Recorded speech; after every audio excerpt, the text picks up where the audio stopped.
अस्सलाम वालेकुम दोस्तों, हम लोग अभी पहुंच गए हैं मच्छरों के शिकारगाह पे, जहां पे मच्छरे अपने किश्तियों के साथ खड़े हैं और शिकार के लिए तैयारी कर रहे हैं।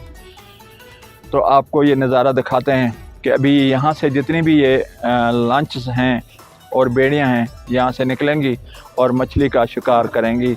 ये जाल है जो मछली की पड़ी हुई है यहाँ पे, और इस मोटर की ताकत से ये किश्ती चलती है।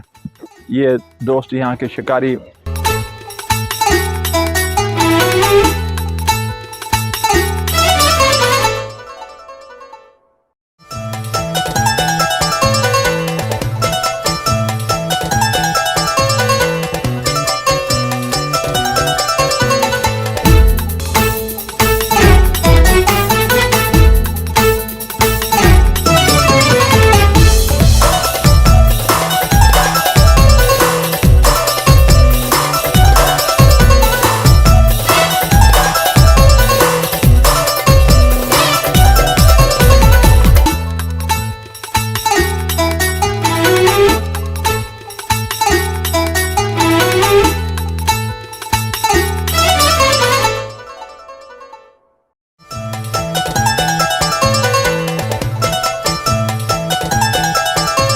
दोस्तों, हम लोग अभी आ गए हैं जहाँ पे हमारे दोस्त मछेरे बैठते हैं और मच्छी निकाल के रखते हैं और यहाँ पे वो इसकी राखी भी करते हैं।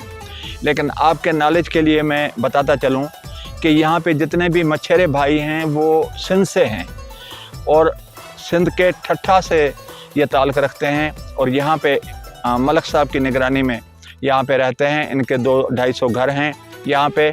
ये सारे सिंधी हैं और यहाँ पे बैठे भी हम सिंधी सकाफ़त में हैं। ये रिली है जो मैंने आपको लोक विरसा में रिली दिखाई थी, ये वही रिलियाँ हैं।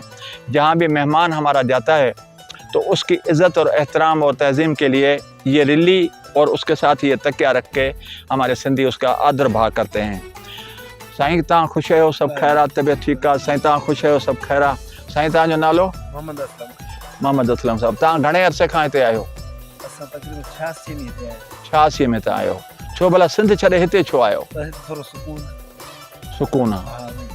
हाणे घणा घर आहिनि तव्हांजा हिते? तक़रीबन 200-250 माशाल्लाह। साईं तव्हां सॼो पाण में केड़ु हिकिड़ो आहियो, पाण में मिट माइट? असांजो नानो हिकिड़ो, असांजो ॾाॾो, उन जी औलाद आहियूं। माशाल्लाह माशाल्लाह, तमामु सुठो, ॾाढो सुठो। अच्छा, तव्हां मच्छी कीअं हिते फासाईंदा आहियो साईं? छा में हिन ॼार सां कीअं फासाईंदा आहियो? बसि हिकिड़ा सनार चवंदा आहिनि, उहे फासाइण जा हूंदा आहिनि। हिकिड़ा वरी अॻिते ढले करे गॾु करे पोइ वरी फासाईंदा, उहे कोठियूं हूंदियूं आहिनि, पटा हूंदा आहिनि। अच्छा नाज़रीन, मां तव्हांखे ॿुधाईंदो हलां त जेको साईं ॻाल्हि कई त हिकिड़ा रछ हूंदा आहिनि सन्हा ऐं ॿिया वॾा ढल हूंदा आहिनि ऐं उन खां पोइ वरी कोठी चयो वञे थो जिथे मच्छियूं सभिनी खे गॾु कंदा आहिनि। उहे सभु रछ गेले उनखे उते आणनि था, यानी ॼार खे रछ चइबो आहे। साईं ही असांजा मलाह आहिनि सिंध जा, ऐं तक़रीबन नूरी जाम तमाची जो किसो जेको शुरू थो थिए उहो साईं वारनि वटां थिए थो। जो सिंध में ठठे में किंजर ढंढ जेका आहे उहा असुल तव्हांजी हुई। जाम तमाची उन टाइम बादशाह हो, वक़्त जो राजा हो ऐं उते तव्हां मच्छियूं मारींदा हो। इहा हाणे सदियूं पुराणी ॻाल्हि आहे, पर अॼु बि उते इहे अलाह जा प्यारा हुआ। उन्हनि जो को इश्क़ दुनियाई इश्क़ कोन हो, न नूरीअ जो इश्क़ हो जाम सां, न जाम जो इश्क़ हो अॼोको।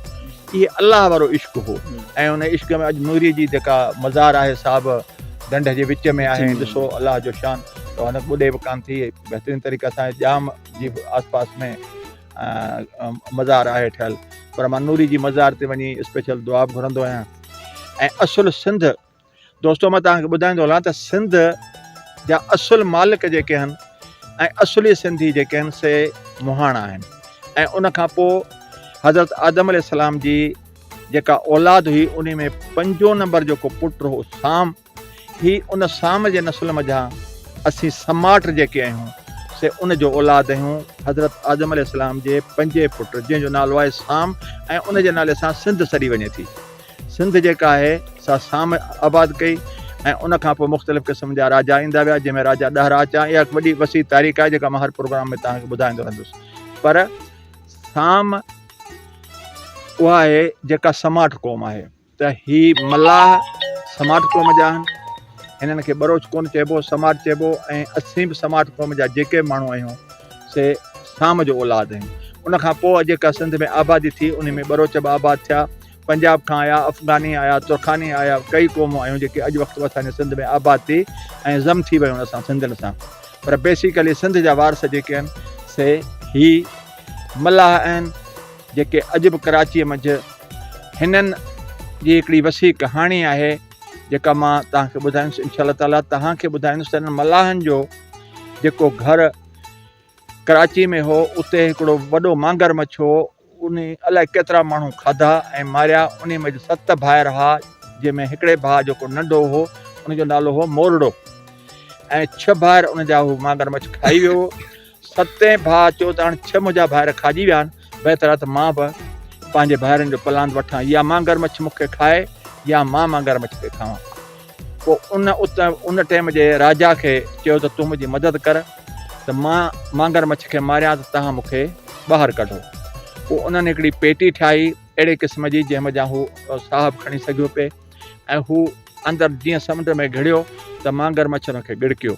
उन पेटी खोले उन वटि जेके औज़ार हुआ उन सां हुनखे कटणु शुरू कयो। कटींदो वियो मांगर मछ हेॾे होॾे घणेई फिरियो पर हुनखे अंदरां वढे चीरे छॾियईं। जॾहिं मांगर मछ मरी वियो त बादशाह जे तरफ़ां अॻे ई जेको इंतज़ाम थियल हो त 100 घोड़ियूं मादी। दोस्तों मैं आपको उर्दू में बताऊं कि वहाँ पे जो मछेरे थे उनमें मोरड़े के नाम से जो मछेरा था उसके 6 भाई मांगर मच्छ खा गया था। 7वां जो मोरड़ा था उसने मच्छी के पेट में जाके मच्छी को मारा था। और उस टाइम के जो बादशाह थे उसने 100 घोड़ियाँ जिनके बच्चे थे उनको आगे खड़ा किया और रस्सियाँ फेंकी। जिन्होंने मल्लाहों ने जाके उस मांगर मच्छ को वो रस्सियाँ बांधी क्योंकि वो मर चुका था। लेकिन जब घोड़ियों को हाँका गया और उनको बच्चे दिखाए गए तो उन्होंने खींचा और इतने ज़ोर से खींचा कि वो मगरमच्छ पूरा बाहर निकल के आया। बाहर मल्लाह तैयार थे, उन्होंने फ़ौरन उसको चीरा, काटा और उस मोरड़ों को निकाला। साईं मोरड़ो क्या बच गया था या मोरड़ो भी मर गया था अंदर? मोरड़ा बच गया। मोरड़ा बच गया था। मोरड़ा जो है वो बच गया था और तालियां बजाई गई। ये सिंध की एक अजीम तारीख है इन मलाह बरादरी की जिन्होंने इतने बड़े मगरमच्छ जिसका आज भी ढांचा कराची में पड़ा हुआ है। अजायब घर में लोग जाकर देखते हैं। लेकिन ये तैरने के भी माहिर हैं। इनके छोटे बच्चे जो हैं वो भी तैरते हैं। कराची में या बड़े जहाँ समंदर और ये दरिया हैं वहाँ पे जो इनकी किश्तियाँ हैं उन पे इनके घर बने होते हैं। जहाँ पे ये खाना बनाते हैं इनका घर है, वहाँ रहाइश है, वहाँ इनके बच्चे पैदा होते हैं। और छोटे से छोटा बच्चा भी इतना तैराक है जिससे कोई पहलवान तैराक उससे मुकाबला नहीं कर सकता। थैंक यू सो मच दोस्तों। इंशाल्लाह ताला अभी मैं आपको लेके जाता हूँ उस जगह पे जहाँ पे कोठी कहते हैं, जहाँ पे हम मच्छी जमा करके निकालते हैं। तो दोस्त मुझे दिखाएंगे कि मच्छी कैसे निकालेंगे ये, और मैं आपकी खिदमत में वो पेश करूँगा। इंशाल्लाह आगे चल के आपको और कुछ बताते हैं।